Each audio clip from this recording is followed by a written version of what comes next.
두 달이 지금 넘었습니다. 러시아가 침공에 들어간 지. 뭐 초기와 달리 보도도 좀 뜸한 것 같고 그런데 지금 뭐 어떻게 전개가 되고 있나요?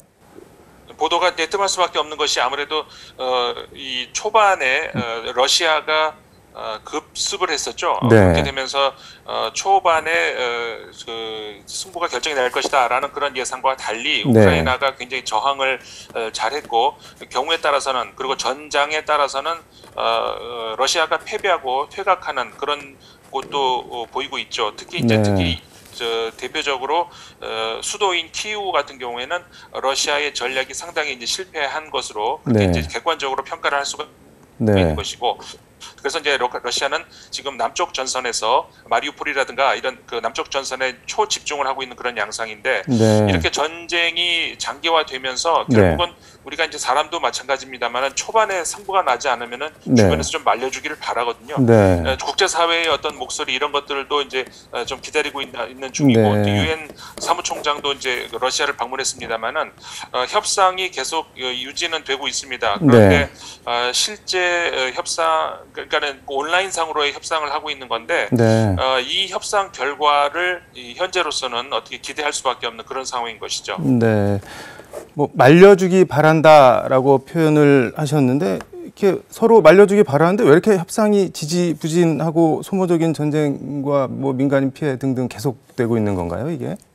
가장 어려운 문제는 우크라이나 동부 지역, 그러니까 러시아하고 국경을 접하고 있는 그 지역을, 사실 그 지역에는 친러시아 세력, 그다음에 그 러시아계 주민들이 많이 살고 있습니다. 그렇기 때문에 러시아로 우리는 그 합병이 돼야 된다라고 하는 그런 주민들, 그런 그 영토, 그 지역을 러시아는 러시아로 합병을 시켜야 된다라고 하는 주장을 하고 있는 반면에 우크라이나 입장에서 당연히 말이 안 되는 주장이라고 할 수가 있는 것이죠. 어떻게 보면 굉장히 어려운 그 주장을 양쪽에서 하고 있기 때문에 협상이 아무래도 아직까지는 쉽지 않은 양상입니다. 뭐 협상을 하려면 뭔가를 줘야 되는데 서로 줄 생각이 아직까지는 없는 것 같은데, 이게 뭐 약간 음모론 비슷한 시각이긴 한데, 미국이 우크라이나와 나토의 무기 팔아먹고 뭐 영향력을 확대하려고 러시아 침공을 뭐 지렛대로 활용하고 있다, 뭐 주장도 있는데, 그 파리 거주하는 목수정 작가 같은 경우는 뭐 미국은 우크라이나 군대가 완전히 나가 떨어질 때까지 종전을 허락할 리 없다, 뭐 이렇게도 주장을 하는데,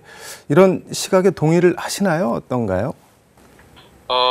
이제 뭐 극단적인, 어떻게 보면 그 단정적인 그렇게 이제 우리가 예측을 할 수는 없겠습니다만은 사실상 그 지금까지 과거 소련이 몰락을 한 이후에 러시아의 역사라든가 동유럽, 특히 이제 유럽의 역사 이런 것들을 보면은 그런 주장이 전혀 허무맹랑한 주장은 아니다라는 것은 분명합니다. 그러니까 러시아가 재건국이 되면서 소련이 붕괴한 뒤에 말이죠. 그때 러시아는 사실 그 과거 옐친 대통령이 초대 대통령 아니겠습니까? 그때 친유럽적인 그런 정책을 많이 가졌었죠. 그리고 유럽 입장에서도 러시아가 완전히 유럽화 된다면은, 그러면 그 유럽에서는 전쟁이 날 이유가 전혀 이제 없는 것이죠. 그런 어떤 그 평화적인 그런 장밋빛 미래가 좀 있었던 시절이 있었는데, 그때 그 나토의 역할을 어떻게 해야 되느냐, 이게 가장 중요한 문제였죠. 나토를 그럼 이제 필요 없으니까 해체해야 되느냐, 아니면 이거는 그 나토에 그럼 러시아까지 가입시켜서 그러면 전 세계의 어떤 평화를 지키는 군대를 유지할 수 있지 않느냐, 이런 목소리들이 있었단 말이죠. 그 당시에 러시아도 나토에 가입을 하겠다는 의사를 여러 번 비쳤습니다. 근데 번번이 미국에서는 그걸 거부했었죠. 특히 이제 공화당 정권에서 그거를 항상 거부를 했었는데, 그렇게 되면서 나토를 유지를 하고 그 나토의 전선을 러시아까지, 그러니까 모든 과거 소련의 유성 국가들까지 나토국으로 포함시키고 러시아를 제외하는 그런 전략으로 미국이 일관했기 때문에 지금의 전쟁도 미국이 책임에서 벗어날 수는 없다는 것은, 그거는 분명히 보이고요. 그런 뭐 음모론까지 가지는 않는다 하더라도 어쨌든 간에 미국의 책임을 분명히 얘기해야 될 것 같습니다. 이게 뭐 옐친 대통령까지 거슬러 올라가면은 90년대 초 미국 러시아 이때 힘겨루기까지 올라가는 얘기네요. 지금의 이 우크라이나 전쟁이. 그렇죠.